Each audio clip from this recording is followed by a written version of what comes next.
नौजवान साथी, माताएं, बहनें, आज हम ऐसे समय में हाथ से हाथ जोड़ो प्रोग्राम कांग्रेस पार्टी का यहाँ पे आयोजित हुआ है, जब चुनाव का जो है चुनाव की बिगुल बज चुकी है।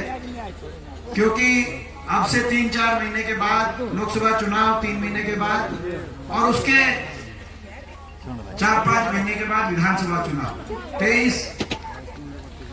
2023 अब अंतिम इस वर्ष के अंतिम क्षण बाकी 24 में प्रवेश करेंगे तो चुनावी वर्ष में प्रवेश।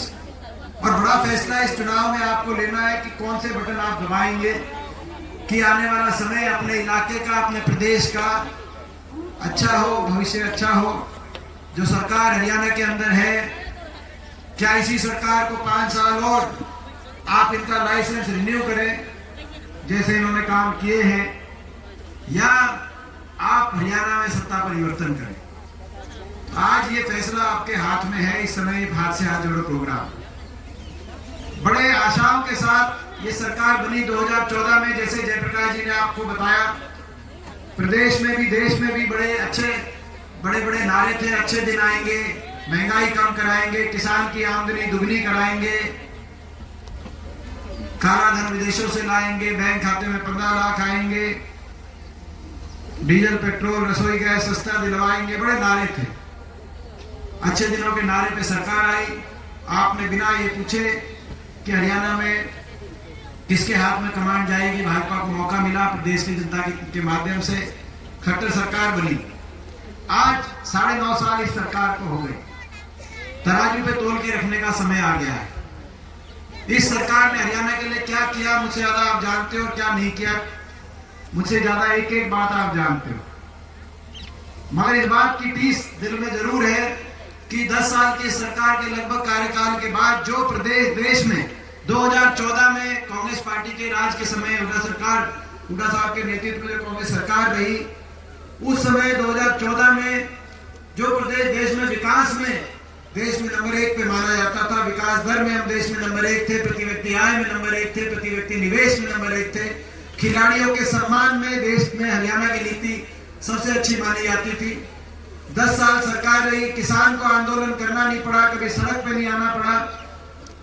किसान के हकों के फैसलों की बात हो, चाहे 1600 करोड़ के बिजली के बिलों की माफी का उस समय फैसला आया हो, चाहे कोऑपरेटिव का 2200 करोड़ का कर्ज माफी का फैसला आया हो, चाहे काले कानून किसान की जमीन की नीलामी और गिरफ्तारी जब हुआ करती उसको खत्म करने की बात हुड्डा सरकार के समय चाहे हुई हो, ऐसे ही चाहे गरीब की कल्याणकारी योजनाओं की बात थी। देश में नंबर 1 पर हरियाणा 10 साल जब कांग्रेस की सरकार थी न देश में नंबर 1 पे माना गया। चाहे गरीब के 100-100 गज के प्लॉट की बात हो, 4 लाख परिवारों को, एससी वर्ग के हमारे भाइयों को 100-100 गज के प्लॉट मिले, बैकवर्ड के हमारे भाइयों को प्लॉट मिले, चाहे 2.5 लाख परिवारों को इंदिरा आवास योजना के माध्यम से मकान मिलने की उस समय बात आई हो, चाहे प्रदेश में 20 लाख बच्चों को स्कूल के अंदर पहली से 12वीं क्लास तक वजीफा देने की बात हो, चाहे पानी की पीने की टंकी टूटी की बात हो, चाहे राशन डिपो पे तेल, चीनी, दाल और अच्छी क्वालिटी के अनाज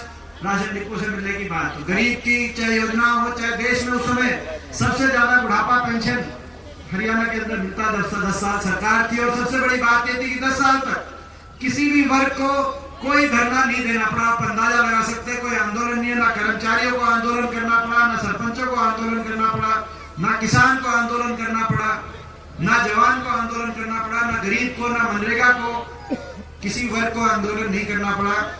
10 साल किसी को सड़क पे आना नहीं पड़ा। 10 साल आपस में भाईचारे पे खरोच भी नहीं आई। हरियाणा में 36 बिरादरी के भाईचारा, जो देश में सबसे ज्यादा भाईचारा हरियाणा का है, उस भाईचारे में कभी नुकसान नहीं हुआ। मगर उसके बाद ये सरकार आई, अच्छे दिनों का वायदा था। आज वो सरकार 10 साल के बाद उस प्रदेश को, जो प्रदेश देश में नंबर 1 विकास में था, इस सरकार में वो विकास में तो 17वें पायदान पे पहुंच गया। भारत सरकार के ये आंकड़े बता रहे हैं, लेकिन नंबर 1 अगर पहुंच गया तो आज बेरोजगारी में हरियाणा प्रदेश नंबर 1 बना दिया इस खट्टर सरकार ने। इससे बड़ी विफलता कोई हो नहीं सकती किसी सरकार की, जो दिल्ली के 3 तरफ बसा हुआ प्रदेश, देश में सबसे ज्यादा रोजगार दिलवाने वाला प्रदेश होना चाहिए था। आज उस प्रदेश में, देश में सबसे ज्यादा बेरोजगारी भारत सरकार ही बता रही है। हर घर में पढ़ा लिखा नौजवान शिक्षित नौजवान आज बेरोजगारों की फौज खड़ी हो गई हरियाणा प्रदेश में। ना तो प्राइवेट के अंदर कोई उद्योग लगा, ना कोई सरकारी नौकरी उस अनुपात में हरियाणा में मिल पाई। एक औद्योगिक क्षेत्र मैं पूछना चाहता हूं आपसे, 10 साल में विकास की पटरी से उतार दिया। बेरोजगारी में नंबर 1 हरियाणा ऐसे ही नहीं हुआ, विकास की पटरी से उतर गया हरियाणा।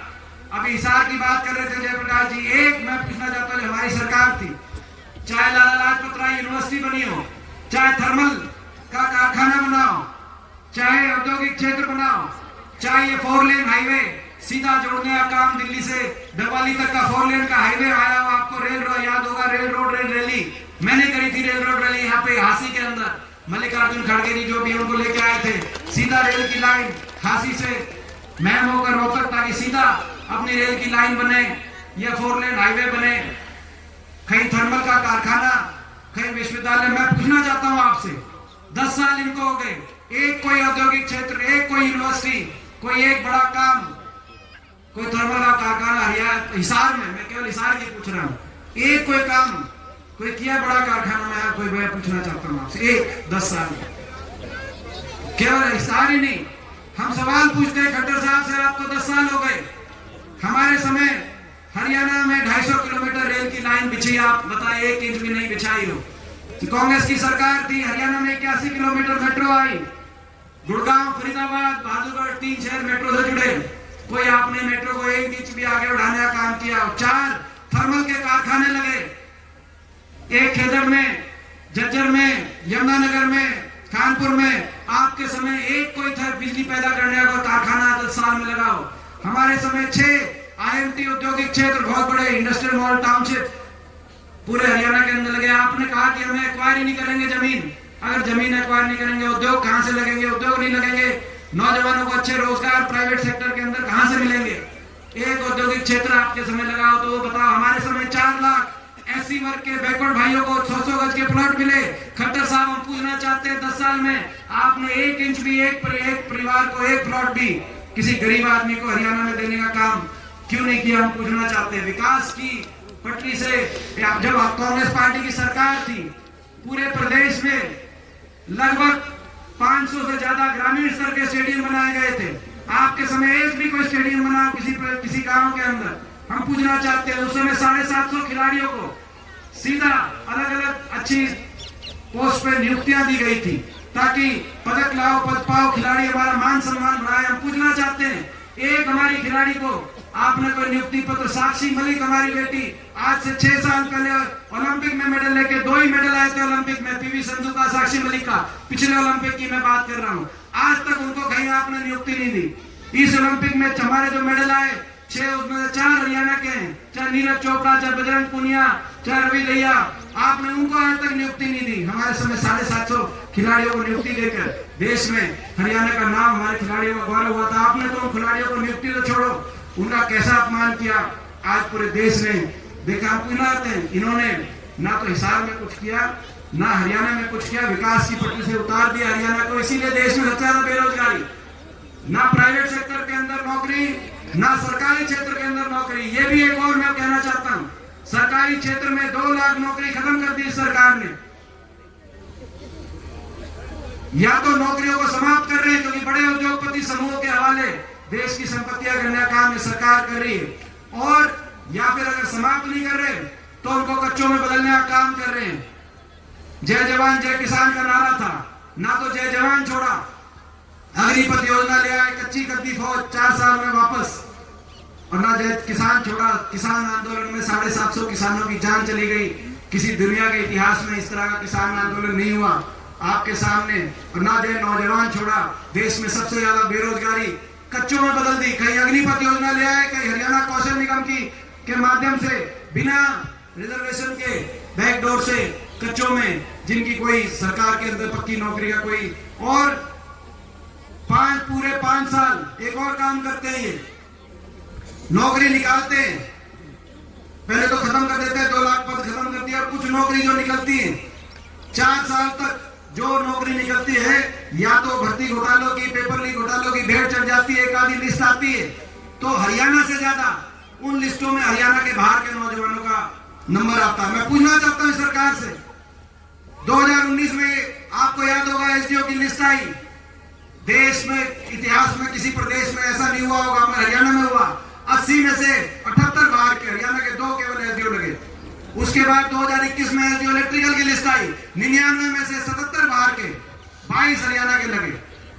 उसके बाद इस साल अभी असिस्टेंट प्रोफेसर टेक्निकल की लिस्ट आई, 156 में से 53 हरियाणा के, 103 बच्चे बाहर के लगे। अभी एचसीएस की लिस्ट आई, 36 बाहर के एचसीएस लग गए। एडीओ की लिस्ट आई, एडीओ की लिस्ट में तो 80% पदों पे कोई लगाया ही नहीं। जो एक लिस्ट आई आपने देखा, ये बाहर से बच्चे लग रहे हैं चारों साल। यहां तक कि बनाने जो एचपीएससी है, हरियाणा पब्लिक सर्विस कमीशन, उसके चेयरमैन भी आपको हरियाणा की 3.25 करोड़ जनता में से एक कोई पढ़ा लिखा आदमी ऐसा सक्षम नहीं मिला। और पूरे देश का इतिहास बन गया कि पूरे देश में एक हरियाणा प्रदेश में जो बच्चों को लगाने वाला जो कमीशन है, उसका चेयरमैन भी बाहर दूसरे प्रदेश से, आपने झारखंड से लगाने का काम किया। हरियाणा के बच्चे जो पढ़े लिखे शिक्षित बच्चे, वो कहाँ जाएंगे? मैं पूछना आता हूँ, किसी दूसरे प्रदेश में तो हरियाणा के बच्चों को अवसर मिलता नहीं। वहां तो नियम है हरियाणा, राजस्थान जैसे प्रदेशों में कि 1% से ज्यादा बाहर के बच्चे लग ही नहीं सकते। लेकिन हरियाणा के बच्चों की लिस्ट, आपका बयान था खट्टर साहब कि हरियाणा वाले कंधे से ऊपर कमजोर हैं, ऐसा बयान देने वाले व्यक्ति या हरियाणा के मुखिया है। आप अपने बयान को इन लिस्टों के माध्यम से, जो बच्चे हरियाणा के यूपीएससी में टॉप करते हैं, हरियाणा में 4 साल तक नंबर नहीं, आखिरी साल ग्रुप डी निकालते हैं। पिछली बार भी 2019 के इलेक्शन से पहले ग्रुप डी निकाली, आखिरी साल ग्रुप डी निकालते हैं और कहते हैं कि खर्ची पर्ची। और फिर इस बार भी 4 साल तक इसीलिए अनएम्प्लॉयमेंट, इसीलिए बेरोजगारी सबसे ज्यादा, आखिरी साल फिर ग्रुप डी निकाली। बच्चों के रोजगार में भी वोट देख के हिसाब से अपने रोजगार निकालने का काम करते हैं।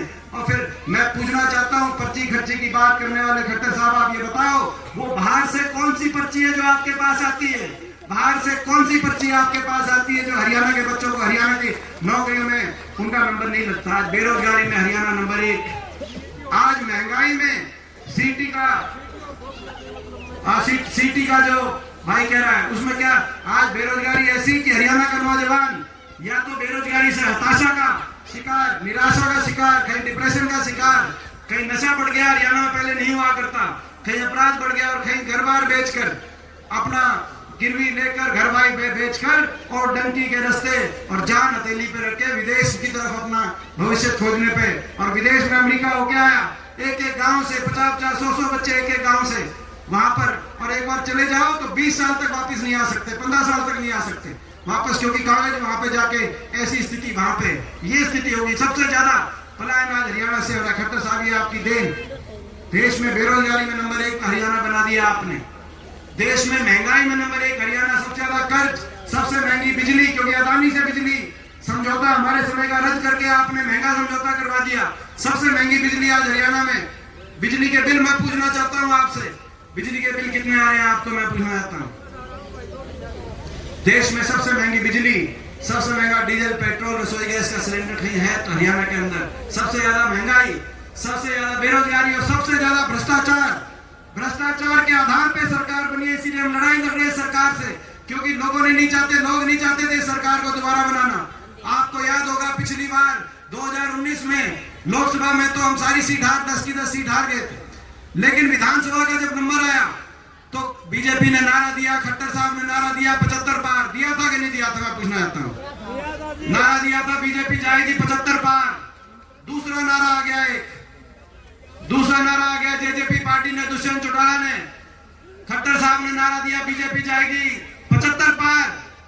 जेजेपी पार्टी ने नारा दे दिया, बीजेपी ने भेजो जमुना पार। दिया था कि नहीं दिया था नारा? बोला भाई जाओ जमुना पार। एक क्या करता 75 पार, दूसरा कह गया जमुना पार। इलेक्शन का नतीजा आते दोनों बन गए जमा पक्के यार। यार बात बनी कि नहीं बनी? बन गए पक्के यार, और बना दिए लोगों ने, नहीं बनाई ये सरकार, विश्वासघात से बनी है ये सरकार। इस बात का दिल में दर्द है। 14 मंत्री थे इस सरकार के, 14।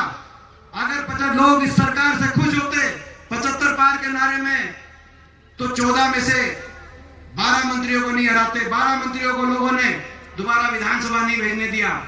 लोग इतने दुखी थे, जो मंत्री था वहीं उसी को रोहतक से मनीष ग्रोवर हारे, तो नारनौल से यहाँ से जो मंत्री थे वो यहाँ से उनकी परास्त हुई। महेंद्रगढ़ के अंदर जो मंत्री थे, सोनीपत के अंदर, हमारी इसराना के अंदर, सारा मंत्रिमंडल 12 में से 14 में से 2 मंत्री वापस पहुंचे। लोगों ने तो बदल दी थी, लेकिन धोखा हो गया। जिस दिन नतीजा आया, मैं आपको याद दिलाना चाहता हूं, उस दिन मैं दुष्यंत चौटाला से पूछना चाहता हूं, आपने कैसा धोखा दिया ये लोगों को? आपने जब नतीजा आया तो उचाना में आपने लोगों से पूछा था कि क्या करना चाहिए, और लोगों ने एक स्वर में कहा था कि कुछ भी करना, लेकिन बीजेपी का साथ ना देना। क्या था कि नहीं क्या था, मैं पूछना चाहता हूं। उचाना के लोगों ने कहा, आपने जमुना पार पे नारे मांगे, के वोट पे नारे पे वोट मांगी, और उसके बाद उचाना में ये बात कही।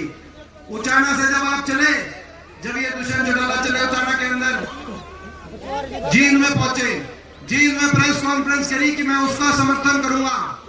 बात वहीं बदल गई थी। जींद में जाके प्रेस कॉन्फ्रेंस करी कि मैं उसका समर्थन करूंगा जो 5100 पेंशन देगा और 75% फैक्ट्रियों में नौजवानों को रिजर्वेशन देगा। ना तो 75% रिजर्वेशन हुई, ना वो 5100 पेंशन हुई। आई की नहीं है, वो 5100 पेंशन आई है क्या किसी के? जींद में आपने कहा 5100 पेंशन जो देगा, जो राष्ट्रीय दल, उसको समर्थन देंगे। हमने 31 विधायक लेकर दिल्ली में, हुड्डा साहब ने 31 विधायक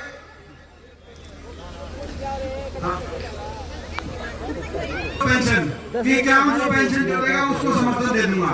हमने दिल्ली में प्रेस कॉन्फ्रेंस करी, क्या 31 विधायक, कि भाई आप हमारे साथ आओ, कांग्रेस के मैनिफेस्टो में है, हमारे घोषणा पत्र में है, हम 1 नवंबर 2019 यानी कि हम 1 हफ्ते बाद दे देंगे 5100 पेंशन, क्योंकि हमारे में तारीख लिखी हुई, अगले हफ्ते दे देंगे, आप हमारे साथ आओ। जींद से गाड़ी चली दिल्ली की तरफ, जींद से रोहतक तक गाड़ी ठीक थी, रोहतक से बहादुरगढ़ टिकरी बॉर्डर तक भी गाड़ी ठीक रास्ते पे चलती थी, लेकिन जुगर गाड़ी दिल्ली में बढ़ी। दिल्ली की टेढ़ी मेढ़ी सड़कों पे हिलस्ते खिलस्ते कदे न्यून गाड़ी जाके बीजेपी के बाहर आके रोकी, तो अमित शाह के समय पकड़ा दिया। क्या करें? हमने कहा कि भाई ये विश्वासघात होगा, लेकिन कहा फिर भी वहां पे जाके प्रेस कॉन्फ्रेंस कर दी। एक तरफ केंद्रीय गृह मंत्री, दूसरी तरफ खट्टर साहब, और एक तरफ दुष्यंत, कि हमारा समझौता हो गया 5100 पेंशन पे। वो 5100 पेंशन नहीं आई। समझौता 5100 की पेंशन का नहीं था। आज 5 साल के बाद मैं कहना चाहता हूं, 5 साल 5100 पेंशन की बात देखेंगे। समझौता 5100 की पेंशन समझौता भ्रष्टाचार का था, भ्रष्टाचार की फाइलों को बंद कराने का था। आपस में महकमे आपस में बांट के, कोई सा महकमा किसके पास, कौन सा महकमा किसके पास, किस महकमे से कितनी किसकी कमाई, इस बात का समझौता था। यहाँ से जो विधायक, यहाँ के जो विधायक हैं, उन्हीं का बयान आ गया दादा रोहतम का अगले दिन जब महकमे बटे, बोला खोपर एक लाए जीवन लग रहा है। ये जीवने का समझौता था। ये भी इंक्वायरी कराएंगे कितना जीएंगे। भाई जीवन का समझौता था तो ये पता इंक्वायरी तो करानी पड़ेगी, मगर जीवने का समझौता था, भ्रष्टाचार की फाइलों को बंद कराने का समझौता था। जो एक नारा होता था इनका, आपको याद है बीजेपी का, काला धन लाएंगे, सबके बैंक खाते में 15 लाख जमा कराएंगे। नारा बदल गया, नया नारा हो गया, जिसका काला धन पकड़ा जाएगा उसको बीजेपी शामिल कराएंगे। जैसे इनके भ्रष्टाचार की फाइल बंद कर दी जेजेपी पार्टी वालों को। एक कांग्रेस का भी हमारा विधायक था आजमपुर से, कुलदीप बिश्नोई, उसकी भी विदेशों में संपत्ति पकड़ी गई थी। वो भी केस बन गए थे बड़े लंबे चौड़े, राज्यसभा में वोट गिर के बीजेपी ज्वाइन केसा का बेरा नहीं पार्ट गिर गई। समझौता नारा बदल गया, काला धन नहीं लाएंगे, काला धन जिसका थे उसमें बीजेपी सामने शामिल कराएंगे और देश को भ्रष्टाचार से बैकडोर से मुक्त कराएंगे। ये नारा तो आज आपके सामने है। भ्रष्टाचार में प्रदेश एक के बाद एक घोटाले, मुख्यमंत्री कार्यालय अधिकारी जमीन संपत्ति घोटाला, भर्ती घोटाला, धान घोटाला, शराब घोटाला, एक्साइज घोटाला, एक के बाद एक घोटाले, ग्वालपाड़ी का घोटाला गुड़गांव के अंदर आपके सामने, एयरपोर्ट घोटाला। ये जो एयरपोर्ट है ये घोटाला ये प्रेस वाले निकालते नहीं है, लेकिन ये हिसार में एयरपोर्ट के आसपास की क्या जमीन है ये रजिस्ट्री भी आप निकलवा के देख लेना क्या चल रहा है। मगर हम तो लड़ाई लड़ते हैं, मगर ये मुझे दुख एक बात का है कि ये बेरोजगारी में, आज महंगाई में और भ्रष्टाचार में हरियाणा नंबर 1 बन गया। इसकी तो टीस है, लेकिन दुख इस बात का है कि सरकार के अहंकार में भी नंबर 1 बन गया हरियाणा। इतना घमंड, काम कुछ किया नहीं मगर घमंड इतना, हर वर्ग का अपमान करने का काम किया। किसान आंदोलन में 1 साल तक किसान बैठा रहा, किसान पे इतना अत्याचार, 750 किसानों की जान चली गई, 750 किसानों के घरों के चिराग बुझ गए, घर बर्बाद हो गए। लेकिन आज तक किसी बीजेपी के किसी छोटे से छोटे पदाधिकारी ने यह नहीं कहा कि भाई हमें दुख है, हम सहानुभूति प्रकट करते हैं। सहानुभूति प्रकट करने की एक लाइन आज तक किसी बीजेपी की तरफ से नहीं आई। क्या ये किसान देश के नागरिक नहीं थे? क्या दूसरे नागरिक के दुख को अपना नागरिक, अपना दुख मानना किसी भी राजनीतिक पार्टी का कर्तव्य नहीं होता? अहंकार इतना, मनरेगा के मजदूर गए अपना मनरेगा की दाढ़ी भरवाने, उन मजदूरों पे लाठीचार्ज, और आज हम कहना चाहते हैं, ज्ञापन दे रहे थे मनरेगा के मेटो को भी पक्का करेंगे, दिहाड़ी भी मनरेगा की जो है पूरे साल मनरेगा लागू करेंगे और देश में सबसे ज्यादा मनरेगा का देने का काम कराएंगे हरियाणा के अंदर। उन पे लाठीचार्ज, हमारे सरपंच गए, सरपंचों पे लाठीचार्ज। आज मैं कहना चाहता हूं सरपंचों को, इस सरकार ने तो आपको लाठियां दी, लेकिन हमारी सरकार बनते ही आपके हाथ में कलम पकड़ाएंगे और कलम में ताकत देने का काम करेंगे, आपके अधिकार देने का काम करेंगे। हमारे कर्मचारी गए, कर्मचारियों पे लाठीचार्ज। मैं कर्मचारियों को कहना चाहता हूं, इस सरकार ने तो आपको लाठियां दी, कांग्रेस पार्टी की हुड्डा साहब के नेतृत्व में सरकार बनेगी और हम आपको ओल्ड पेंशन स्कीम दिलवाने का काम करेंगे। मैं कर्मचारियों को कहना चाहता हूं, ये हमारे खिलाड़ी, हमारी बहन बेटियां दिल्ली के अंदर अपने न्याय के लिए लड़ाई लड़ रही थी, हमारे अपने इंसाफ के लिए लड़ाई लड़ रही थी, लेकिन उनको दिल्ली की सड़कों पे घसीटने का काम इस सरकार ने किया। और ये जो सरकार के मुख्यमंत्री, सारे हमारे मंत्री जो एयरपोर्ट पहुंचते हैं उनके साथ फोटो खिंचवाने, जब वो मेडल लेके आती हैं, ये वही लोग हैं जो अहमदाबाद भी पहुंच गए थे। फिर वर्ल्ड कप के फाइनल में अहमदाबाद सारे लाइन लगा के पहुंच गए थे कि हिंदुस्तान जीते तो सबसे पहले फोटो करवाएं, लेकिन उन्होंने, मैं क्या बताना चाहता हूं, ये वही लोग हैं, इन्होंने आज तक उन बहन बेटियों के मान सम्मान के लिए, उन बहन बेटियों के लिए एक शब्द भी कहने का काम नहीं किया, उनका इतना अपमान करने का काम किया। मैं अपने प्रदेश के खिलाड़ियों को कहना चाहता हूं, कांग्रेस पार्टी की सरकार आएगी और जिस दिन सरकार आएगी हुड्डा साहब के नेतृत्व में, देश में हमारी खिलाड़ियों को सबसे ज्यादा मान सम्मान दिलवाने का काम करेंगे। ये आज हम कहना चाहते हैं। किसानों को कहना चाहते हैं, जिन किसानों को 750 किसानों की जान इस सरकार के अंदर कुर्बान हो गई, सरकार आते ही हमारे प्रदेश के किसान को दोबारा से सबसे ज्यादा मान सम्मान, और देश में सबसे ज्यादा मान सम्मान, और देश में एमएसपी की गारंटी किसी प्रदेश में अगर लागू होगी, कानूनी गारंटी, तो हरियाणा के अंदर उस कानूनी गारंटी को लागू करवाने का काम करें। जो हमारे बड़े बुजुर्ग जो 5100 की पेंशन पे जिनके साथ धोखा हो गया, उनको हम कहना चाहते हैं, प्रदेश के बड़े बुजुर्गों को जिस दिन हमारी सरकार आएगी, जिस दिन सरकार आएगी उसी दिन अगली तारीख से देश में सर्वाधिक हमारे बड़े बुजुर्गों को 6000 बुढ़ापा पेंशन दिलवाने का काम करेंगे। अगले दिन हम देश के अंदर डंके की चोट पे करेंगे, छुट्टी बोल के करेंगे। आज जो हमारे सारे पूरे प्रदेश महंगाई ने कमर तोड़ने का काम किया, अदानी के साथ समझौता करके, भ्रष्टाचार करके, देश में सबसे ज्यादा महंगी बिजली हरियाणा के अंदर, हरियाणा का गरीब आज बिजली के बिल भरता आज हरियाणा के गरीब आज इतना परेशान है। हम कहना चाहते हैं, हिमाचल प्रदेश में कांग्रेस पार्टी की सुखविंदर सुक्खू सरकार की तर्ज पे जिस दिन कांग्रेस की सरकार हरियाणा में आएगी, उसी सरकार की तरह पहले दिन से हरियाणा के हर बिजली उपभोक्ता को 300 यूनिट फ्री बिजली में दिलवाने का काम करेंगे। ये भ्रष्टाचार जो चल रहा है, इस भ्रष्टाचार को समाप्त करने का काम करेंगे। आज हम कहना चाहते हैं, हरियाणा के नौजवान से जो सबसे ज्यादा देश में बेरोजगारी झेल रहा है, जिस दिन सरकार बनेगी उस दिन बेरोजगारी में नहीं, रोजगार सर्जन में हरियाणा को नंबर 1 बनाने का काम करेंगे। और 2 लाख पद जो समाप्त कर दिए सरकार ने, पहली कलम से 2 लाख पदों की पक्की भर्ती निकलवाने का काम करेंगे। इस कौशल योजना और कच्ची भर्ती की बात को हम समाप्त करने का काम करेंगे, ताकि हर घर में नौजवान को रोजगार मिले, पढ़े लिखे मेरे भाई को अपने भविष्य का एक सहारा मिले। और मैं कहना चाहता हूं, जिस सरकार ने हरियाणा के आपस के भाईचारे को अपना औजार बना के भाई को भाई से उलझाकर जिस हरियाणा ने अपनी राजनीति करने का काम किया है, ऐसे धिक्कार है इस सरकार पे। मैं कहना चाहता हूं चुनौती के साथ, जिस दिन हरियाणा में आपकी सरकार बनेगी, हरियाणा के 36 बिरादरी के भाईचारे को चट्टान की तरह आपस में प्यार और प्रेम और आपस का भाईचारा सबसे मजबूत बनाने का हम काम करेंगे। ये आज हम कहना चाहते हैं। मैं ये भी कहना चाहता हूं, भाई कह रहा सिलेंडर, भाई को सारी चीजें याद हैं। जब हमारी सरकार थी तब सिलेंडर कितने का था भाई? 400 का, और ईब सिलेंडर 1100 तक भी हो गया, बीच में कम ज्यादा होता रहता है, मगर 1000 किलो में रहता है। तो भाई जो हमारी सरकार बनेगी, हमारी सारी काकी ताई सारी बैठी हैं, जब सरकार बनेगी पहली कलम से भाई सिलेंडर को हर हमारी महिला शक्ति, हर गृहिणी को 500 रुपए में सिलेंडर दिलवाने का काम करेंगे। ये भी हमारा संकल्प है, ये हमारे सारे संकल्प है। और हरियाणा को दोबारा से नंबर 1 विकास में, आपस के प्यार में नंबर 1 बनाने का काम करेंगे। हरियाणा दोबारा कितना नुकसान कर दिया, एक कोई बड़ी परियोजना हरियाणा में लेके नहीं आए, बड़ी बड़ी परियोजना खोस ली गई। यहाँ पे इंटरनेशनल एयरपोर्ट आता, जो 3 अपने जिलों के बीच में, हिसार, भिवानी और रोहतक, 3 जिलों के बीच में, हरियाणा के बीच में अंतरराष्ट्रीय एयरपोर्ट। दूसरा जो इंदिरा गांधी एयरपोर्ट के बाद अब नोएडा चला गया, जेवर, यूपी सरकार खोज गई, यहाँ मंजूर कराया था। हिसार के अंदर भी एयरपोर्ट मंजूर कराया था। ये 2 एयरपोर्ट आते कितना मैं समझता हूँ विकास की तरफ हमारा पूरा इलाका आगे जाता, आप अंदाजा लगा सकते हैं। तो अभी लड़ाई लड़नी बहुत बाकी है, लेकिन मैं आपसे पूछना चाहता हूँ, आप सबसे दिल की बात मैं पूछना चाहता हूँ।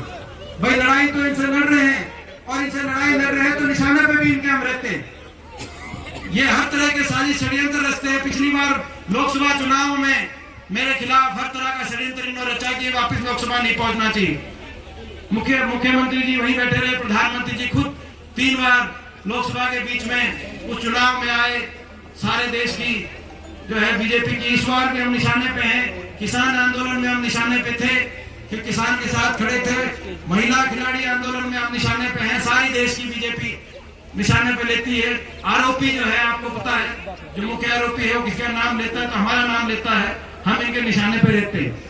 लड़ाई इनसे लड़ रहे हैं, इनके पास बहुत कुछ है, साजिश है, षड्यंत्र है, सत्ता बल है, दिल्ली में सरकार है, चंडीगढ़ में सरकार है, मुख्यमंत्री है, उप मुख्यमंत्री है, मीडिया बल इनके पास है, तंत्र बल इनके पास है, धन बल इनके पास है। हमारे पास इस लड़ाई में कुछ है तो आपका आशीर्वाद है। मैं आपसे पूछना चाहता हूँ भाई, उस आशीर्वाद में कमी तो नहीं छोड़ोगे भाई? मैं आपसे पूछना चाहता हूँ, ये आप मानना मेरी बात, मेरी बात बताया बालक हूँ, हमने मैं एक बात बताने आया हूँ। मेरी बात आप मानना, दिल पे सोच के आप रखना। जब मैं आपकी लड़ाई लड़ रहा था संसद में, हरियाणा में 15 सांसद है, 14 बीजेपी के, पिछली बार 13 बीजेपी के थे, पिछली बार तो 2 थे विपक्ष में, एक मैं था, एक दुष्यंत था 2014 से 19 तक। इस बार मैं अकेला था। 10 लोकसभा के हमारे एमपी है, 5 राज्यसभा के, 14 बीजेपी के।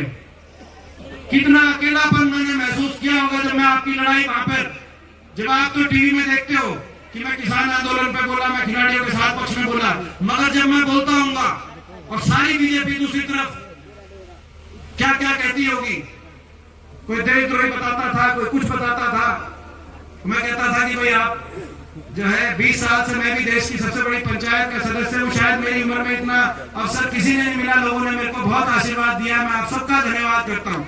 लेकिन कितना अकेलापन महसूस होता होगा, आप उस बात का अंदाजा लगाओ। मेरा क्या कसूर था? अब मुख्यमंत्री जी हर रोज मेरे खिलाफ बोल रहे हैं, मेरा क्या कसूर है? मैं पूछना चाहता हूँ। मैं आपकी लड़ाई लड़ता हूँ, ये कसूर है मेरा? मैं चुप हो जाऊं? मैं इनके सामने मैं लड़ाई लड़ूं? मैं आपसे पूछना चाहता हूँ, अगर आपका हौसला होगा, आपका आशीर्वाद होगा, भाई मैं पूछना चाहता हूँ, मैं अकेला वहां मैंने महसूस किया था, मैंने अकेला तो नहीं पड़न दोगे? मैं आपसे पूछना चाहता हूँ यार, तू गलत टाइम पर भाई, ये हरियाणा को बचाने की लड़ाई है, हरियाणा के नौजवानों के भविष्य को बचाने की लड़ाई, हरियाणा के किसान को, मजदूर को, गरीब को बचाने की लड़ाई है। और इस लड़ाई में नारनौंद हल्का, ये वो हल्का है जिससे मुझे सबसे ज्यादा उम्मीद है, नारनौंद हल्के से। ये हल्का जो है मेरा, जब जयप्रकाश जी उपचुनाव लड़ रहे थे उस समय मेरी ड्यूटी लगी थी, तब यहाँ हल्के में एक गांव में मैं गया, मगर यहाँ इस हल्के से कोई आज का संबंध नहीं, इस हल्के से बहुत पुराना हमारा पारिवारिक संबंध है।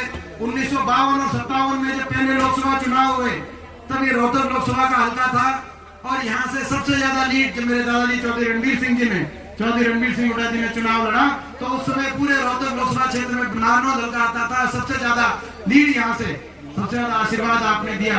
हमारा बहुत गहरा पारिवारिक संबंध है, हमारा हल्का है, ये अपनेपन, और यही कारण था यहाँ से विधायक नहीं लेकिन काम कहीं ये बास गांव में मैं पूछना चाहता हूँ, जब मौका मिला तो भाई गांव को आदर्श गांव बनाकर करोड़ों रुपए की ग्रांट से पूरे गांव की स्थिति सुधारने के लिए बिना हमारे विपक्ष के विधायक की कोशिश करी थी कि नहीं करी थी, मैं पूछना चाहता हूँ। चाहे वो आदर्श गांव की बात में बात हो, चाहे स्टेडियम, चाहे गांव के अंदर अस्पताल बनवाने की बात हो, पीएचसी, चाहे गांव के अंदर बिजली घर बनवाने की बात हो, मैं और पूरे हल्के की बात दिन और रात लग के केवल अपनेपन में भाई भाले देखो जो छोड़राम कहा करते हैं कि भाई अपना पहचान ले, अपना पराई की पहचान कर ले, बोलना सीख ले।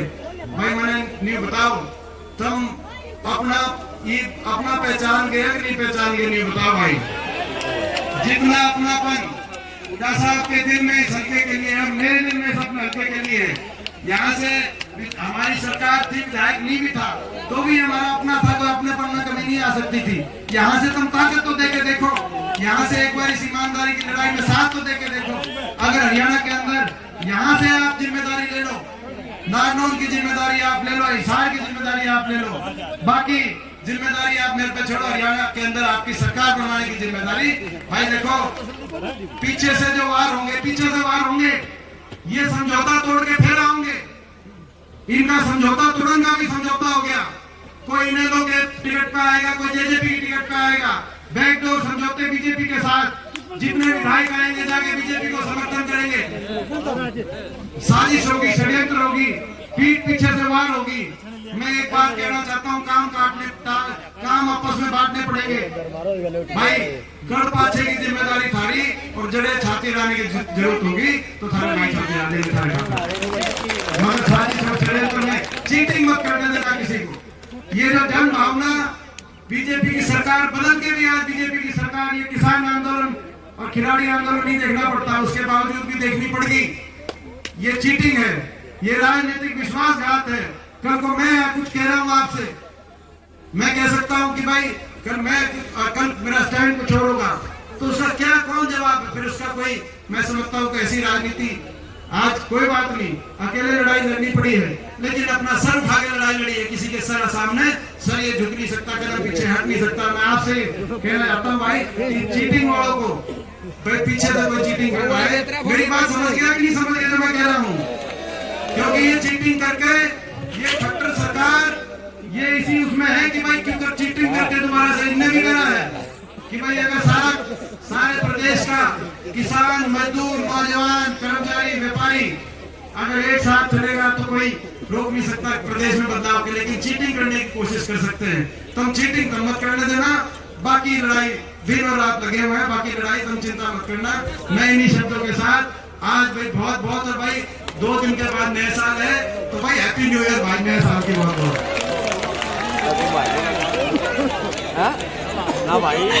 नौजवान साथी, माताएं, बहनें, आज हम ऐसे समय में हाथ से हाथ जोड़ो प्रोग्राम कांग्रेस पार्टी का यहाँ पे आयोजित हुआ है, जब चुनाव का जो है चुनाव की बिगुल बज चुकी है। क्योंकि अब से 3-4 महीने के बाद लोकसभा चुनाव, 3 महीने के बाद, और उसके 4-5 महीने के बाद विधानसभा चुनाव 2023 अब अंतिम, इस वर्ष के अंतिम क्षण बाकी।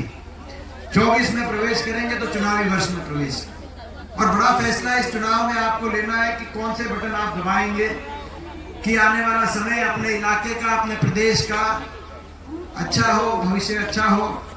जो सरकार हरियाणा के अंदर है, क्या इसी सरकार को 5 साल और आप इनका लाइसेंस रिन्यू करें जैसे इन्होंने काम किए हैं, या आप हरियाणा में सत्ता परिवर्तन करें? आज ये फैसला आपके हाथ में है। इस समय हाथ से हाथ जोड़ो प्रोग्राम बड़े आशाओं के साथ ये सरकार बनी 2014 में, जैसे जयप्रकाश जी ने आपको बताया। प्रदेश में भी, देश में भी बड़े अच्छे बड़े बड़े नारे थे, अच्छे दिन आएंगे, महंगाई कम कराएंगे, किसान की आमदनी दुगनी कराएंगे, काला धन विदेशों से लाएंगे, बैंक खाते में 15 लाख आएंगे, डीजल पेट्रोल रसोई गैस सस्ता दिलवाएंगे, बड़े नारे थे। अच्छे दिनों के नारे पे सरकार आई। आपने बिना ये पूछे कि हरियाणा में किसके हाथ में कमान जाएगी, भाजपा को मौका मिला प्रदेश की जनता के माध्यम से, खट्टर सरकार बनी।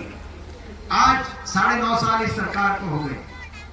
तराजू पे तोल के रखने का समय आ गया है। इस सरकार ने हरियाणा के लिए क्या किया मुझसे ज्यादा आप जानते हो, और क्या नहीं किया मुझसे ज्यादा एक एक बात आप जानते हो। मगर इस बात की टीस दिल में जरूर है कि 10 साल की सरकार के लगभग कार्यकाल के बाद जो प्रदेश देश में 2014 में कांग्रेस पार्टी के राज के समय हुड्डा साहब के नेतृत्व में कांग्रेस सरकार रही, उस समय 2014 में जो प्रदेश देश में विकास में देश में नंबर 1 पे माना जाता था, विकास दर में हम देश में नंबर 1 थे, प्रति व्यक्ति आय में नंबर 1 थे, प्रति व्यक्ति निवेश में नंबर 1 थे, खिलाड़ियों के सम्मान में देश में हरियाणा की नीति सबसे अच्छी मानी जाती थी। 10 साल सरकार रही, किसान को आंदोलन करना नहीं पड़ा, कभी सड़क पे नहीं आना पड़ा। किसान के हकों के फैसलों की बात हो, चाहे 1600 करोड़ के बिजली के बिलों की माफी का उस समय फैसला आया हो, चाहे कोऑपरेटिव का 2200 करोड़ का कर्ज माफी का फैसला आया हो, चाहे काले कानून किसान की जमीन की नीलामी और गिरफ्तारी जब हुआ करती उसको खत्म करने की बात हुड्डा सरकार के समय चाहे हुई हो, ऐसे ही चाहे गरीब की कल्याणकारी योजनाओं की बात थी। देश में नंबर 1 पे हरियाणा 10 साल जब कांग्रेस की सरकार थी न देश में नंबर 1 पे माना गया। चाहे गरीब के 100 गज के प्लॉट की बात हो, 4 लाख परिवारों को, एससी वर्ग के हमारे भाइयों को 100 गज के प्लॉट मिले, बैकवर्ड के हमारे भाइयों को प्लॉट मिले, चाहे 2.5 लाख परिवारों को इंदिरा आवास योजना के माध्यम से मकान मिलने की उस समय बात आई हो, चाहे प्रदेश में 20 लाख बच्चों को स्कूल के अंदर पहली से 12वीं क्लास तक वजीफा देने की बात हो, चाहे पानी की पीने की टंकी टूटी की बात हो, चाहे राशन डिपो पे तेल, चीनी, दाल और अच्छी क्वालिटी के अनाज राशन डिपो से मिलने की बात हो, गरीब की चाहे योजना हो, चाहे देश में उस समय सबसे ज्यादा बुढ़ापा पेंशन हरियाणा के अंदर मिलता 10 साल सरकार थी। और सबसे बड़ी बात यह थी कि 10 साल तक किसी भी वर्ग को कोई धरना नहीं देना पड़ा। आप अंदाजा लगा सकते हैं, कोई आंदोलन नहीं है, ना कर्मचारियों को आंदोलन करना पड़ा, ना सरपंचों को आंदोलन करना पड़ा, ना किसान को आंदोलन करना पड़ा, ना जवान को आंदोलन करना पड़ा, ना गरीब को, ना मनरेगा को, किसी वर्ग को आंदोलन नहीं करना पड़ा। 10 साल किसी को सड़क पे आना नहीं पड़ा। 10 साल आपस में भाईचारे पे खरोच भी नहीं आई। हरियाणा में 36 बिरादरी के भाईचारा जो देश में सबसे प्यारा भाईचारा हरियाणा का है, उस भाईचारे में कभी नुकसान नहीं हुआ। मगर उसके बाद ये सरकार आई, अच्छे दिनों का वायदा था। आज वो सरकार 10 साल के बाद उस प्रदेश को जो प्रदेश देश में नंबर 1 विकास में था, इस सरकार में वो विकास में तो 17वें पायदान पे पहुंच गया। भारत सरकार के ये आंकड़े बता रहे हैं, लेकिन नंबर 1 अगर पहुंच गया तो आज बेरोजगारी में हरियाणा प्रदेश नंबर 1 बना दिया इस खट्टर सरकार ने। इससे बड़ी विफलता कोई हो नहीं सकती किसी सरकार की, जो दिल्ली के 3 तरफ बसा हुआ प्रदेश, देश में सबसे ज्यादा रोजगार दिलवाने वाला प्रदेश होना चाहिए था। आज उस प्रदेश में देश में सबसे ज्यादा बेरोजगारी भारत सरकार ही बता रही है। हर घर में एक पढ़ा लिखा नौजवान, शिक्षित नौजवान, आज बेरोजगारों की फौज खड़ी हो गई हरियाणा प्रदेश में। ना तो प्राइवेट के अंदर कोई उद्योग लगा, ना कोई सरकारी नौकरी उस अनुपात में हरियाणा में मिल पाई। एक औद्योगिक क्षेत्र मैं पूछना चाहता हूं आपसे, 10 साल में विकास की पटरी से उतार दिया। बेरोजगारी में नंबर 1 हरियाणा ऐसे ही नहीं हुआ, विकास की पटरी से उतर गया हरियाणा। अभी हिसार की बात कर रहे थे जयप्रकाश जी। एक मैं पूछना चाहता हूं, हमारी सरकार थी, चाहे लाला लाजपत राय यूनिवर्सिटी बनी हो, चाहे थर्मल का कारखाना बनाओ, चाहे औद्योगिक क्षेत्र बनाओ, चाहे ये 4 लेन हाईवे सीधा जोड़ने का काम दिल्ली से डबवाली तक का 4 लेन का हाईवे आया हो, आपको रेल रोड याद होगा, रेल रैली मैंने करी थी, रेल रोड रैली यहाँ पे हांसी के अंदर। मल्लिकार्जुन खड़गे जी जो भी उनको लेके आए थे, सीधा रेल की लाइन हांसी से मैम होकर रोहतक, ताकि सीधा अपनी रेल की लाइन बने, या 4 लेन हाईवे बने, कहीं थर्मल का कारखाना, कहीं विश्वविद्यालय। मैं पूछना चाहता हूं आपसे, 10 साल इनको हो गए, एक कोई औद्योगिक क्षेत्र, एक कोई यूनिवर्सिटी, कोई एक बड़ा काम, कोई थर्मल का कारखाना हिसार में, मैं केवल हिसार की पूछ रहा हूं, एक कोई काम कोई किया बड़ा कारखाना में? कोई मैं पूछना चाहता हूँ आपसे, 10 साल में केवल हिसार ही नहीं, हम सवाल पूछते हैं खट्टर साहब से, आपको 10 साल हो गए, हमारे समय हरियाणा में 250 किलोमीटर रेल की लाइन बिछी, आप बताएं 1 इंच भी नहीं बिछाई हो। कांग्रेस की सरकार थी, हरियाणा में 81 किलोमीटर मेट्रो आई, गुड़गांव, फरीदाबाद, बहादुरगढ़ 3 शहर मेट्रो से जुड़े। कोई आपने मेट्रो को 1 इंच भी आगे बढ़ाने का काम किया? 4 थर्मल के कारखाने लगे, एक खेदड़ में, झज्जर में, यमुनानगर में, कानपुर में। आपके समय एक कोई था बिजली पैदा करने का कारखाना 10 साल में लगाओ। हमारे समय 6 IMT औद्योगिक क्षेत्र, बहुत बड़े इंडस्ट्रियल मॉल टाउनशिप पूरे हरियाणा के अंदर लगे। आपने कहा कि हमें एक्वायर ही नहीं करेंगे जमीन, अगर जमीन एक्वायर नहीं करेंगे उद्योग कहां से लगेंगे? उद्योग नहीं लगेंगे, नौजवानों को अच्छे रोजगार प्राइवेट सेक्टर के अंदर कहां से मिलेंगे? एक औद्योगिक क्षेत्र आपके समय लगाओ तो वो बताओ। हमारे समय 4 लाख SC वर्ग के बैकवर्ड भाइयों को 100 गज के प्लॉट मिले। खट्टर साहब, हम पूछना चाहते हैं 10 साल में आपने 1 इंच भी एक परिवार को एक प्लॉट भी किसी गरीब आदमी को हरियाणा में देने का काम क्यों नहीं किया? हम पूछना चाहते हैं। विकास की पटरी से जब कांग्रेस पार्टी की सरकार थी, पूरे प्रदेश में लगभग 500 से ज्यादा ग्रामीण स्तर के स्टेडियम बनाए गए थे। आपके समय एक भी कोई स्टेडियम बना किसी गांव के अंदर? हम पूछना चाहते हैं, उस समय 750 खिलाड़ियों को सीधा अलग अलग अच्छी पोस्ट पे नियुक्तियां दी गई थी ताकि पदक लाओ, पद पाओ, खिलाड़ी हमारा मान सम्मान बढ़ाए। हम पूछना चाहते हैं, एक हमारी खिलाड़ी को आपने कोई नियुक्ति पत्र? साक्षी मलिक हमारी बेटी आज से 6 साल पहले ओलंपिक में मेडल लेके 2 ही मेडल आए थे ओलंपिक में, PV सिंधु का, साक्षी मलिक का, पिछले ओलंपिक की मैं बात कर रहा हूँ। आज तक उनको कहीं आपने नियुक्ति नहीं दी। इस ओलंपिक में हमारे जो मेडल आए 6, उसमें 4 हरियाणा के हैं, चाहे नीरज चोपड़ा, चाहे बजरंग पुनिया, चाहे रवि दहिया, आपने उनको आज तक नियुक्ति नहीं दी। हमारे समय 750 खिलाड़ियों को नियुक्ति देकर देश में हरियाणा का नाम, हमारे खिलाड़ियों का गौरव हुआ था। आपने तो खिलाड़ियों को नियुक्ति तो छोड़ो, उनका कैसा अपमान किया आज पूरे देश ने देखा। हम पूछना चाहते हैं, इन्होंने ना तो हिसार में कुछ किया, ना हरियाणा में कुछ किया, विकास की पटरी से उतार दिया हरियाणा को। इसीलिए देश में सबसे ज्यादा बेरोजगारी, ना प्राइवेट सेक्टर के अंदर नौकरी, ना सरकारी क्षेत्र के अंदर नौकरी। ये भी एक और मैं कहना चाहता हूं, सरकारी क्षेत्र में 2 लाख नौकरी खत्म कर दी सरकार ने। या तो नौकरियों को समाप्त कर रहे हैं क्योंकि बड़े उद्योगपति समूहों के हवाले देश की संपत्तियां करने का काम सरकार कर रही है, और या फिर अगर समाप्त नहीं कर रहे तो उनको कच्चों में बदलने का काम कर रहे हैं। जय जवान जय किसान का नारा था, ना तो जय जवान छोड़ा, अग्निपथ योजना ले आए, कच्ची करती फौज 4 साल में वापस, और ना जय किसान छोड़ा। किसान आंदोलन में 750 किसानों की जान चली गई। किसी दुनिया के इतिहास में इस तरह का किसान आंदोलन नहीं हुआ आपके सामने।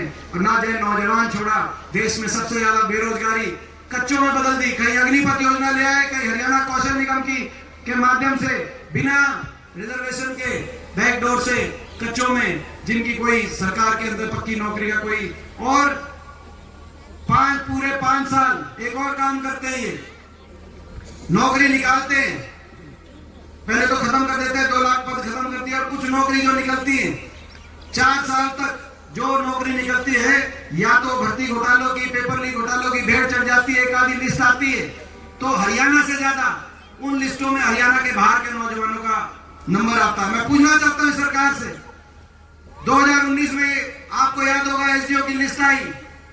देश में इतिहास में किसी प्रदेश में ऐसा नहीं हुआ होगा, हरियाणा में हुआ। 80 में से 78 बाहर के, हरियाणा के 2 केवल SDO लगे। उसके बाद 2021 में SDO इलेक्ट्रिकल की लिस्ट आई, 99 में से 77 बाहर के, 22 हरियाणा के लगे। उसके बाद इस साल अभी असिस्टेंट प्रोफेसर टेक्निकल की लिस्ट आई, 156 में से 53 हरियाणा के, 103 बच्चे बाहर के लगे।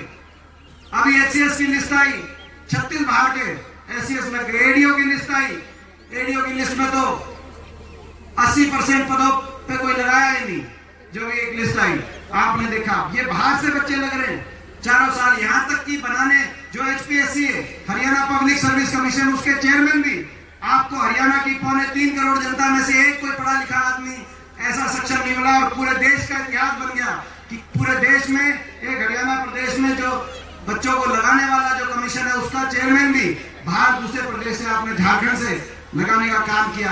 हरियाणा के बच्चे जो पढ़े लिखे शिक्षित बच्चे, वो कहाँ जाएंगे? मैं पूछना चाहता हूँ, किसी दूसरे प्रदेश में तो हरियाणा के बच्चों को अवसर मिलता नहीं। वहां तो नियम है हरियाणा राजस्थान जैसे प्रदेशों में कि 1% से ज्यादा बाहर के बच्चे लग ही नहीं सकते, लेकिन हरियाणा के बच्चों की लिस्ट, आपका बयान था खट्टर साहब कि हरियाणा वाले कंधे से ऊपर कमजोर हैं, ऐसा बयान देने वाले व्यक्ति या हरियाणा के मुखिया है। आप अपने बयान को इन लिस्टों के माध्यम से जो बच्चे हरियाणा के यूपीएससी में टॉप करते हैं, हरियाणा में 4 साल तक नंबर नहीं, आखिरी साल ग्रुप डी निकालते हैं।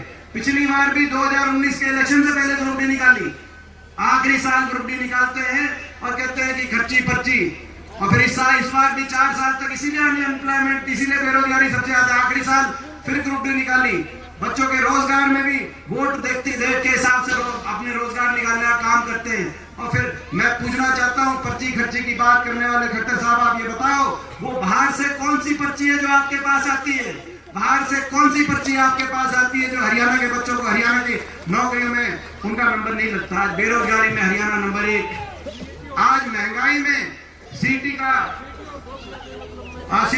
का जो भाई कह रहा है उसमें क्या, आज बेरोजगारी ऐसी कि हरियाणा का नौजवान या तो बेरोजगारी से हताशा का शिकार, निराशा का शिकार, कहीं डिप्रेशन का शिकार, कहीं नशा बढ़ गया, हरियाणा में पहले नहीं हुआ करता, कहीं अपराध बढ़ गया और कहीं घर बार बेचकर, अपना गिरवी लेकर घर बार बेचकर और डंकी के रास्ते और जान हथेली पे रख के विदेश की तरफ अपना भविष्य खोजने पे, और विदेश में अमेरिका हो गया आया, एक गांव से 50-50, 100-100 बच्चे एक गांव से वहां पर, और एक बार चले जाओ तो 20 साल तक वापस नहीं आ सकते, 15 साल तक नहीं आ सकते वापस, क्योंकि कागज वहां पे जाके ऐसी स्थिति, वहां पे ये स्थिति होगी। सबसे ज्यादा पलायन आज हरियाणा से हो रहा है। खट्टर साहब ये आपकी देन, देश में बेरोजगारी में नंबर 1 हरियाणा बना दिया आपने, देश में महंगाई में नंबर 1 हरियाणा, सबसे ज्यादा कर्ज, सबसे महंगी बिजली, क्योंकि अदानी से बिजली समझौता हमारे समय का रद्द करके आपने महंगा समझौता करवा दिया, सबसे महंगी बिजली आज हरियाणा में।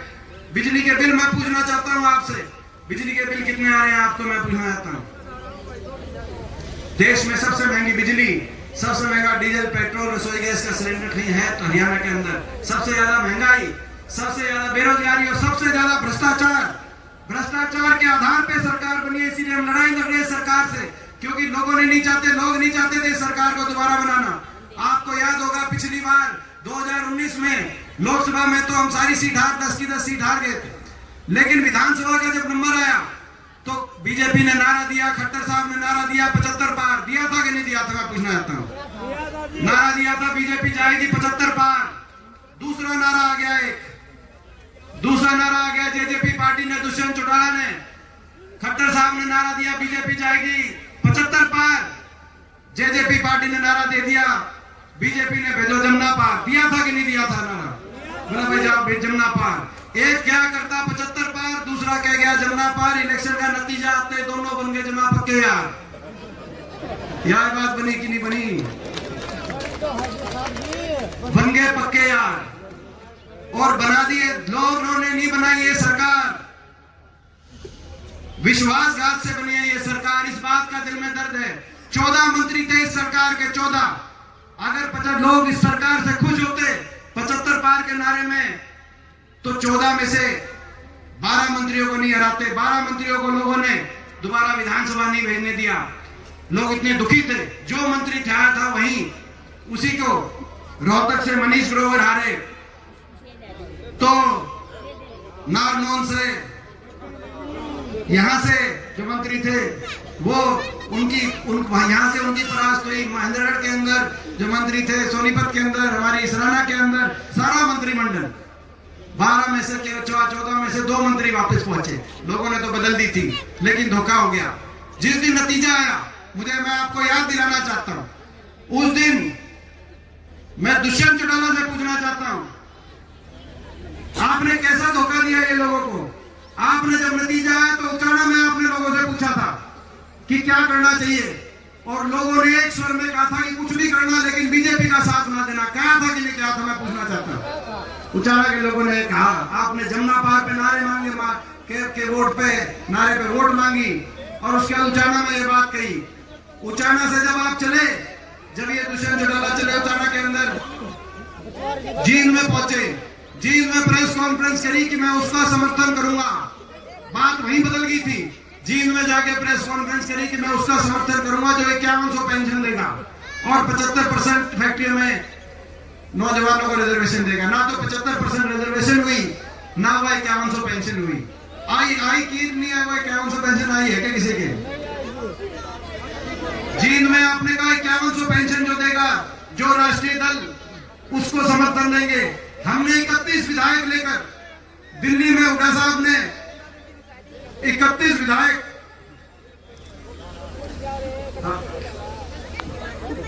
पेंशन की 5100 पेंशन जो देगा उसको समर्थन दे दूंगा।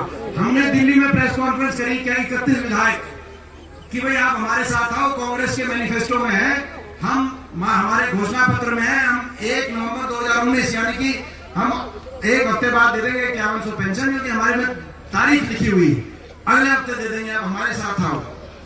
जींद से गाड़ी चली दिल्ली की तरफ, जींद से रोहतक तक गाड़ी ठीक थी, रोहतक से बहादुरगढ़ टिकरी बॉर्डर तक भी गाड़ी ठीक रास्ते पे चलती थी, लेकिन जुकर गाड़ी दिल्ली में बढ़ी।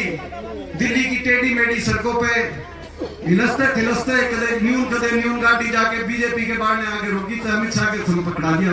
क्या करें?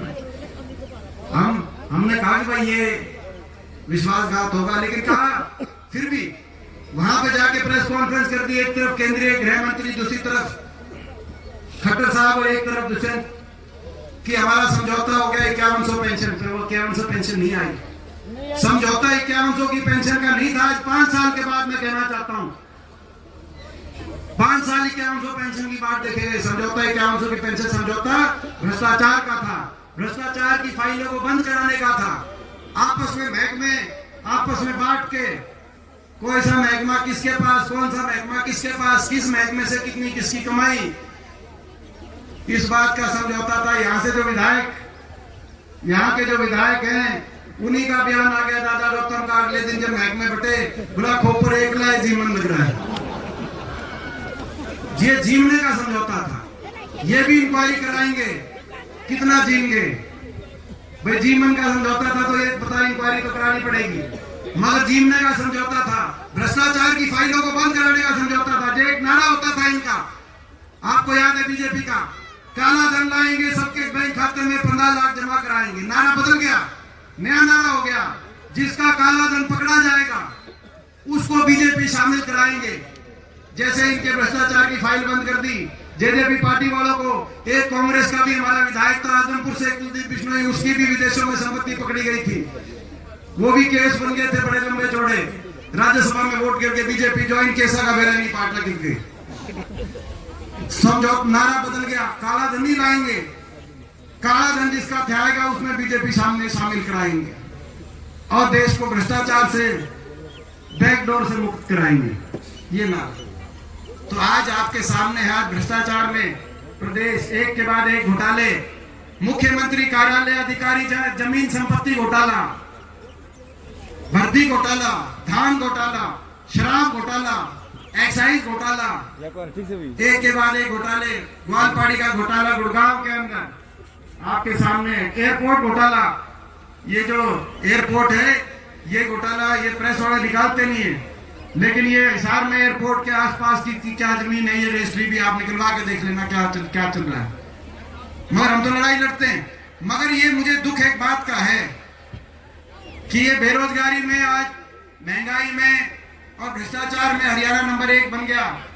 इसकी तो टीस है, लेकिन दुख इस बात का है कि सरकार के अहंकार में भी नंबर 1 बन गया हरियाणा। इतना घमंड, काम कुछ किया नहीं मगर घमंड इतना, हर वर्ग का अपमान करने का काम किया। किसान आंदोलन में 1 साल तक किसान बैठा रहा, किसान पे इतना अत्याचार, 750 किसानों की जान चली गई, 750 किसानों के घरों के चिराग बुझ गए, घर बर्बाद हो गए। लेकिन आज तक किसी बीजेपी के किसी छोटे से छोटे पदाधिकारी ने ये नहीं कहा कि भाई हमें दुख है, हम सहानुभूति प्रकट करते हैं। सहानुभूति प्रकट करने की एक लाइन आज तक किसी बीजेपी की तरफ से नहीं आई। क्या ये किसान देश के नागरिक नहीं थे? क्या दूसरे नागरिक के दुख को अपना दुख मानना किसी भी राजनीतिक पार्टी का कर्तव्य नहीं होता? अहंकार इतना, मनरेगा के मजदूर गए अपना मनरेगा की दहाड़ी भरवाने, उन मजदूरों पे लाठीचार्ज, और आज हम कहना चाहते हैं, विज्ञापन दे रहे थे मनरेगा के मैटों को भी पक्का करेंगे। दिहाड़ी भी मनरेगा की जो है पूरे साल मनरेगा लागू करेंगे और देश में सबसे ज्यादा मनरेगा का देने का काम कराएंगे हरियाणा के अंदर। उन पे लाठीचार्ज, हमारे सरपंच गए, सरपंचों पे लाठीचार्ज। आज मैं कहना चाहता हूं सरपंचों को, इस सरकार ने तो आपको लाठियां दी, लेकिन हमारी सरकार बनती है आपके हाथ में कलम पकड़ाएंगे और कलम में ताकत देने का काम करेंगे, आपके अधिकार देने का काम करेंगे। हमारे कर्मचारी गए, कर्मचारियों पे लाठीचार्ज। मैं कर्मचारियों को कहना चाहता हूं, इस सरकार ने तो आपको लाठियां दी, कांग्रेस पार्टी की हुड्डा साहब के नेतृत्व में सरकार बनेगी और हम आपको ओल्ड पेंशन स्कीम दिलवाने का काम करेंगे। मैं कर्मचारियों को कहना चाहता हूं, ये हमारे खिलाड़ी, हमारी बहन बेटियां दिल्ली के अंदर अपने न्याय के लिए लड़ाई लड़ रही थी, हमारे अपने इंसाफ के लिए लड़ाई लड़ रही थी, लेकिन उनको दिल्ली की सड़कों पे घसीटने का काम इस सरकार ने किया। और ये जो सरकार के मुख्यमंत्री, सारे हमारे मंत्री जो एयरपोर्ट पहुंचते हैं उनके साथ फोटो खिंचवाने, जब वो मेडल लेके आती हैं, ये वही लोग हैं जो अहमदाबाद भी पहुंच गए थे, फिर वर्ल्ड कप के फाइनल में अहमदाबाद सारे लाइन लगा के पहुंच गए थे कि हिंदुस्तान जीते तो सबसे पहले फोटो करवाएं, लेकिन उन्होंने, मैं क्या बताना चाहता हूं, ये वही लोग हैं, इन्होंने आज तक उन बहन बेटियों के मान सम्मान के लिए, उन बहन बेटियों के लिए एक शब्द भी कहने का काम नहीं किया, उनका इतना अपमान करने का काम किया। मैं अपने प्रदेश के खिलाड़ियों को कहना चाहता हूं, कांग्रेस पार्टी की सरकार आएगी और जिस दिन सरकार आएगी हुड्डा साहब के नेतृत्व में देश में हमारी खिलाड़ियों को सबसे ज्यादा मान सम्मान दिलवाने का काम करेंगे। ये आज हम कहना चाहते हैं। किसानों को कहना चाहते हैं, जिन किसानों को 750 किसानों की जान इस सरकार के अंदर कुर्बान हो गई, सरकार आते ही हमारे प्रदेश के किसान को दोबारा से सबसे ज्यादा मान सम्मान और देश में सबसे ज्यादा मान सम्मान और देश में एमएसपी की गारंटी किसी प्रदेश में अगर लागू होगी, कानूनी गारंटी, तो हरियाणा के अंदर उस कानूनी गारंटी को लागू करवाने का काम करें। जो हमारे बड़े बुजुर्ग जो 5100 की पेंशन पे जिनके साथ धोखा हो गया, उनको हम कहना चाहते हैं, प्रदेश के बड़े बुजुर्गों को जिस दिन हमारी सरकार आएगी, जिस दिन सरकार आएगी उसी दिन अगली तारीख से देश में सर्वाधिक हमारे बड़े बुजुर्गों को 6000 बुढ़ापा पेंशन दिलवाने का काम करेंगे। अगले दिन हम देश के अंदर डंके की चोट पे करेंगे, छुट्टी बोल के करेंगे। आज जो हमारे सारे पूरे प्रदेश महंगाई ने कमर तोड़ने का काम किया, अदानी के साथ समझौता करके, भ्रष्टाचार करके देश में सबसे ज्यादा महंगी बिजली हरियाणा के अंदर, हरियाणा का गरीब आज बिजली के बिल भरता आज हरियाणा के गरीब आज इतना परेशान है। हम कहना चाहते हैं, हिमाचल प्रदेश में कांग्रेस पार्टी की सुखविंदर सुक्खू सरकार की तर्ज पे जिस दिन कांग्रेस की सरकार हरियाणा में आएगी, उसी सरकार की तरह पहले दिन से हरियाणा के हर बिजली उपभोक्ता को 300 यूनिट फ्री बिजली में दिलवाने का काम करेंगे। ये भ्रष्टाचार जो चल रहा है, इस भ्रष्टाचार को समाप्त करने का काम करेंगे। आज हम कहना चाहते हैं, हरियाणा के नौजवान से जो सबसे ज्यादा देश में बेरोजगारी झेल रहा है, जिस दिन सरकार बनेगी उस दिन बेरोजगारी में नहीं, रोजगार सर्जन में हरियाणा को नंबर 1 बनाने का काम करेंगे। और 2 लाख पद जो समाप्त कर दिए सरकार ने, पहली कलम से 2 लाख पदों की पक्की भर्ती निकलवाने का काम करेंगे। इस कौशल योजना और कच्ची भर्ती की बात को हम समाप्त करने का काम करेंगे, ताकि हर घर में नौजवान को रोजगार मिले, पढ़े लिखे मेरे भाई को अपने भविष्य का एक सहारा मिले। और मैं कहना चाहता हूं, जिस सरकार ने हरियाणा के आपस के भाईचारे को अपना औजार बना के भाई को भाई से उलझाकर जिस हरियाणा ने अपनी राजनीति करने का काम किया है, ऐसा धिक्कार है इस सरकार पे।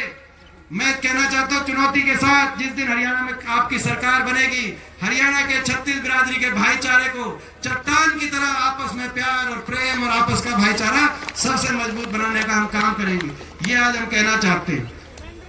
मैं ये भी कहना चाहता हूं, भाई कह रहा सिलेंडर, भाई को सारी चीजें याद हैं। जब हमारी सरकार थी तब सिलेंडर कितने का था भाई? 400 का, और ईब सिलेंडर 1100 तक भी हो गया, बीच में कम ज्यादा होता रहता है, मगर 1000 किलो में रहता है। तो भाई जो हमारी सरकार बनेगी, हमारी सारी काकी ताई सारी बैठी हैं, जो सरकार बनेगी पहली कलम से भाई सिलेंडर को हर हमारी महिला शक्ति, हर गृहिणी को 500 रुपए में सिलेंडर दिलवाने का काम करेंगे। ये भी हमारा संकल्प है, ये हमारे सारे संकल्प है। और हरियाणा को दोबारा से नंबर 1 विकास में, आपस के प्यार में नंबर 1 बनाने का काम करेंगे। हरियाणा दोबारा कितना नुकसान कर दिया। एक कोई बड़ी परियोजना हरियाणा में लेके नहीं आए, बड़ी बड़ी परियोजना खोस ली गई। यहाँ पे इंटरनेशनल एयरपोर्ट आता, जो तीन अपने जिलों के बीच में, हिसार, भिवानी और रोहतक, तीन जिलों के बीच में, हरियाणा के बीच में अंतरराष्ट्रीय एयरपोर्ट। दूसरा जो इंदिरा गांधी एयरपोर्ट के बाद अब नोएडा चला गया, जेवर, यूपी सरकार खोज गई, यहाँ मंजूर कराया था। हिसार के अंदर भी एयरपोर्ट मंजूर कराया था। ये 2 एयरपोर्ट आते कितना, मैं समझता हूँ, विकास की तरफ हमारा पूरा इलाका आगे जाता, आप अंदाजा लगा सकते हैं। तो अभी लड़ाई लड़नी बहुत बाकी है, लेकिन मैं आपसे पूछना चाहता हूँ, आप सबसे दिल की बात मैं पूछना चाहता हूँ। भाई लड़ाई तो इनसे लड़ रहे हैं, और इनसे लड़ाई लड़ रहे हैं तो निशाने पे भी इनके हम रहते हैं। ये हर तरह के साजिश षड्यंत्र रचते हैं। पिछली बार लोकसभा चुनाव में मेरे खिलाफ हर तरह का षड्यंत्र इन्होंने रचा कि वापस लोकसभा नहीं पहुंचना चाहिए। मुख्यमंत्री जी वहीं बैठे रहे, प्रधानमंत्री जी खुद 3 बार लोकसभा के बीच में उस चुनाव में आए। सारे देश की जो है बीजेपी की, इस बार भी हम निशाने पे हैं। किसान आंदोलन में हम निशाने पे थे, कि किसान के साथ खड़े थे। महिला खिलाड़ी आंदोलन में हम निशाने पे हैं। सारी देश की बीजेपी निशाने पे लेती है। आरोपी जो है, आपको पता है, जो मुख्य आरोपी है वो किसका नाम लेता है तो हमारा नाम लेता है। हम इनके निशाने पे रहते हैं। लड़ाई इनसे लड़ रहे हैं। इनके पास बहुत कुछ है, साजिश है, षड्यंत्र है, सत्ता बल है, दिल्ली में सरकार है, चंडीगढ़ में सरकार है, मुख्यमंत्री है, उप मुख्यमंत्री है, मीडिया बल इनके पास है, तंत्र बल इनके पास है, धन बल इनके पास है। हमारे पास इस लड़ाई में कुछ है तो आपका आशीर्वाद है। मैं आपसे पूछना चाहता हूं भाई, उस आशीर्वाद में कमी तो नहीं छोड़ोगे भाई? मैं आपसे पूछना चाहता हूं, ये आप मानना मेरी बात बताया बड़ा खुद हमने, मैं एक बात बताने आया हूँ। मेरी बात आप मानना, दिल पे सोच के आप रखना। जब मैं आपकी लड़ाई लड़ रहा था संसद में, हरियाणा में 15 सांसद है, 15, 14 बीजेपी के, पिछली बार 13 बीजेपी के थे, पिछली बार तो 2 थे विपक्ष में, एक मैं था, एक दुष्यंत था, 2014 से 19 तक। इस बार मैं अकेला था। 10 लोकसभा के हमारे एमपी है, 5 राज्यसभा के, 14 बीजेपी के। कितना अकेलापन मैंने महसूस किया होगा जब मैं आपकी लड़ाई वहां पर, जब आप तो टीवी में देखते हो कि मैं किसान आंदोलन पे बोला, मैं खिलाड़ियों के साथ पक्ष में बोला, मगर जब मैं बोलता हूँगा और सारी बीजेपी दूसरी तरफ क्या क्या कहती होगी, कोई देशद्रोही बताता था, कोई कुछ बताता था, मैं कहता था कि भाई आप जो है 20 साल से मैं भी देश की सबसे बड़ी पंचायत का सदस्य हूँ, शायद मेरी उम्र में इतना अवसर किसी ने नहीं मिला, लोगों ने मेरे को बहुत आशीर्वाद दिया, मैं आप सबका धन्यवाद करता हूँ। लेकिन कितना अकेलापन महसूस होता होगा, उस बात का अंदाजा लगाओ। मेरा क्या कसूर था? अब मुख्यमंत्री जी हर रोज मेरे खिलाफ बोल रहे हैं, मेरा क्या कसूर है? मैं पूछना चाहता हूँ। मैं आपकी लड़ाई लड़ता हूँ, ये कसूर है मेरा? मैं चुप हो जाऊं? मैं इनके सामने आया, मैं लड़ाई लड़ूं? मैं आपसे पूछना चाहता हूँ, अगर आपका हौसला होगा, आपका आशीर्वाद होगा, भाई मैं पूछना चाहता हूँ, मैं अकेला वहां मैंने महसूस किया था, मैंने अकेला तो नहीं पड़न दोगे? मैं आपसे पूछना चाहता हूँ यार, तू गलत टाइम पर।